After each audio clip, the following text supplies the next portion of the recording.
Are live.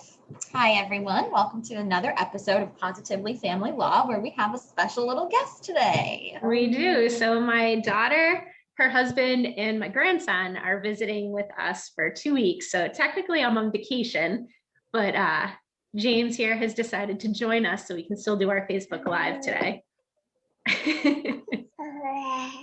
Righty. So we're just going to dive right into it. Today we are talking about custody. It's not going to be a fairly specific topic. We're just going to do a general discussion and overview on certain things regarding custody that, at least in my experience, people have talked about and have questions about. So I figured we could just do line by line and just go through that. Okay. To start, what factors determine custody? How can it be divided? Sure. So again, there's two types of custody. So it really depends on what type of custody you're talking about, whether you're talking about physical custody or legal custody. And legal custody is the ability to make those decisions over your children, like where they're going to go to school, what religion they're going to be raised, if anything medically needed to be done. That's what legal custody would do. Physical custody is basically just where the kids live. And that can be shared in some way. It can be 50-50. It can be a little less than 50 at one place and a little bit more than 50. Or you could have your typical, like every other weekend and a dinner visit or so during the week type of deal. So really what the court is going to look at, and did you want to talk about one type specifically? Because there's a little bit different depending on the issues. Both, like, can we do physical and legal? Like, are those different in terms of like what can? A little bit. I mean, with everything, the main arcing, factor that the court's looking for is what's best for the children. And so when you get into physical custody, where they're going to live, some of it just has to do with, what's the couple typically done during the marriage? What's the work schedule? Because if one parent is working in a manner that is going to prevent them from being able to have 50-50, well, you can pretty much be sure that this is not going to be a 50-50 type of situation. So first you have to look and see, what's real, what can really be done. And I think especially right now with the pandemic and with a lot of people working from home, that's opened up a lot of doors for people. If they're able to continue working from home moving forward, they might be able to do 50-50, whereas before they weren't, solely due to their occupation and the work schedule. Okay. Then it's going to be, how well do the parents get along? Because if you have a very highly contentious issue, it's going to be difficult to share the children, on a 50-50 basis. And so that would be one of the things that the court looks to. Whether one parent can encourage the relationship with the children with the other parent. If you have one parent just not working and being against the other parent, it's going to be very difficult to share that. And then, like I said, what did they do while the relationship was intact? How did they split that up? So those are kind of the different things. It might be a situation where, a lot of times now with blended families, there might be an issue where you're dealing with other siblings from another relationship. And when you're talking about the parenting schedule, the court might work that into it so the siblings can all be together. Gotcha. Okay. So is that for both physical and legal, or is that just physical? So really that's more physical. For legal, again, there's two different ways to start. If you were married, the court and the state of Massachusetts will assume that both parties have joint legal custody. So that's where you start from. If you are not married, so if your kid was born and you hadn't said your vows yet, then we start with the presumption that only mom has legal custody, and dad will not have legal custody until it's granted to him within the court.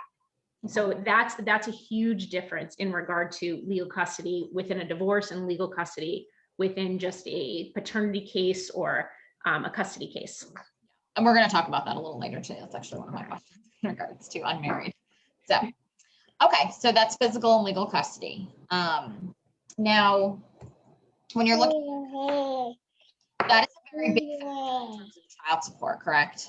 Hold on, I couldn't hear what you said because he was cooing or something. The custody factor, it can be a very big implement on child support. Yes, so legal custody really has no influence on child support whatsoever, but the physical custody does. And the reason for that is because the calculation that's run for your child support is dependent on how the parents split the time. So if one parent has them a third of the time and the other parent has them 2/3 of the time, you run the calculation one way. If it's fairly equal, then you run it a different way, which then typically, let's say you have two parents that are each making 100,000. If you run that on a 50-50, there's essentially no child support. But if one parent made 100,000 and the other parent made 50, even on a 50-50, the person who makes more is going to be paying child support to the other person, even if they're splitting the time 50-50. If they're not, it's only the person who would be considered the non-custodian parent. They would be paying the child support based on a full order. So that's kind of how they play in together. Okay. So a big question that I think I get in terms of how does custody work in terms of moving across state lines? So this is always a little bit of a tricky one, because if the parents agree, so let's say you're going through a divorce and you say, I want to move to Maryland, and your spouse says, okay, that's fine. I'm planning on moving to Virginia. So, that's not an issue. That's not going to be an issue for the court. But where it becomes an issue is if one parent, especially the parent who's remaining behind, if that parent says, no, I don't want you to move, then it's called a relocation case. And that can either be done through a divorce, it can be done through a modification, or it can be done through the initial custody case. So, but essentially, if you have sole legal custody, if the other parent has substantial time, you'll probably want to get a court order before you can do it.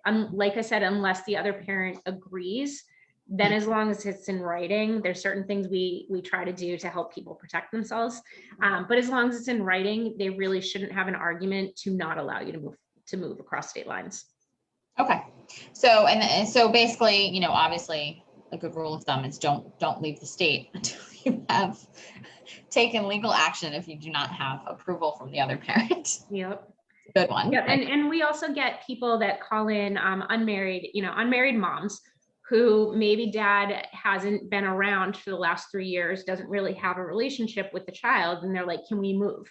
In that case, if there's never been a court order stating that dad has some sort of legal custody and he's not involved, you have a much better chance at just moving without a court order than you would if you were coming out of a divorce situation. Same scenario. Okay. So going on to that, so, the question that I was going to ask is who has custody of the kids if you're unmarried? Mom.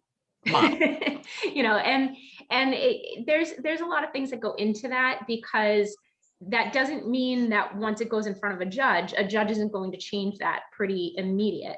But the law is that if they're unmarried, mom's the only one who has custody.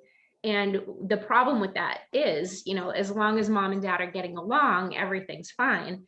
But if mom, for some reason, no longer wants dad to see the child or have any input, dad really has no recourse except to file in court. Gotcha. Okay. So now going off of that, what if the father's name is not on the child on the birth certificate?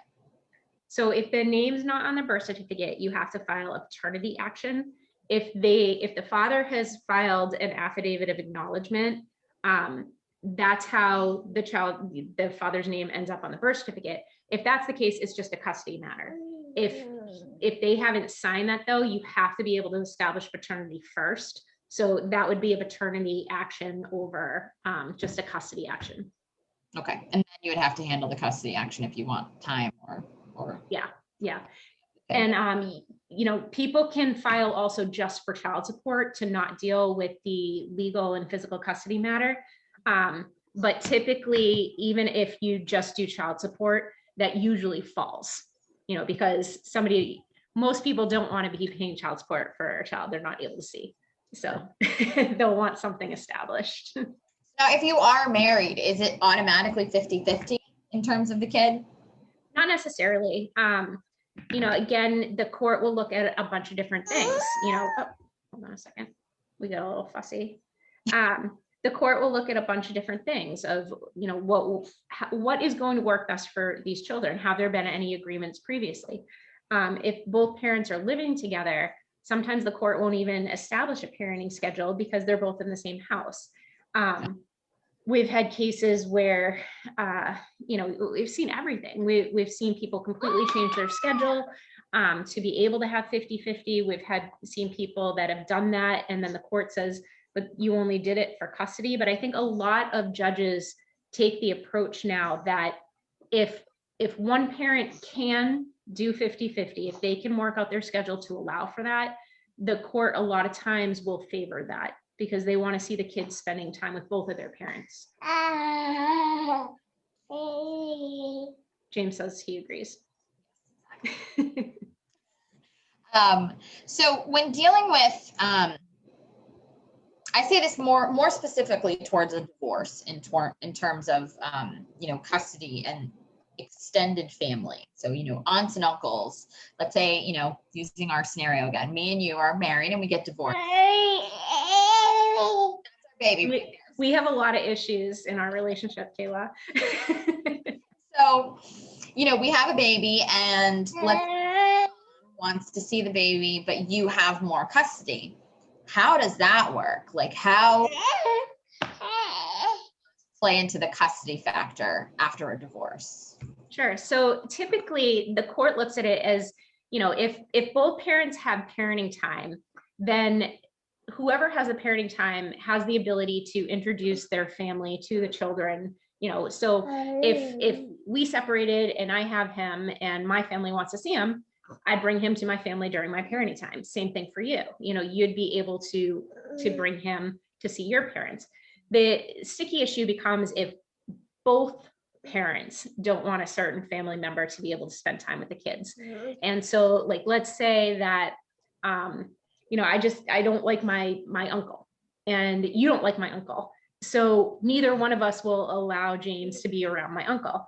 So if James wants to be able to see, or if the uncle wants to be able to see James, he could potentially, and I guess uncles really have no standing.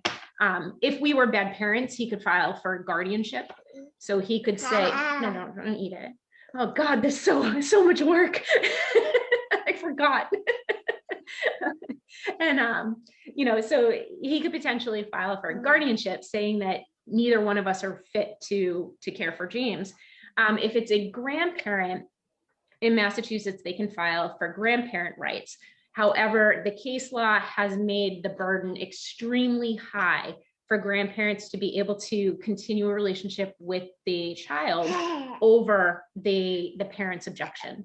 So it's something that's there. In some cases, you can do it, but it's a very, very high burden. So it has to be a really good case in order to be, actually make it through an additional motion to dismiss. But the guardianship is only if the parents aren't doing their job. Okay. So other than that, it's basically up to each parent during their time with the child, their visitation or their portion of the days during custody. Unless, let's say, my uncle James, or no, he's James. So say my uncle, this is why I shouldn't work while I'm on vacation. So let's say my uncle's just a bad guy. And so you could go into court and get an order restricting me from being able to have James around my uncle because of whatever reason. Maybe he has a drug issue or, a violent history. So you could do that, and the court could say that I couldn't bring him around a certain person, but the court typically won't give him any rights over a child. Gotcha. All right. So another big thing that I think people, at least that I've heard of, is people wanting to terminate another parent's parental rights. Can you go over all of that? good stuff. We can go over that very quickly, actually. It's very, very difficult to have somebody's rights terminated because the court will essentially look at it as every child has the right, they have a right to have two parents supporting them.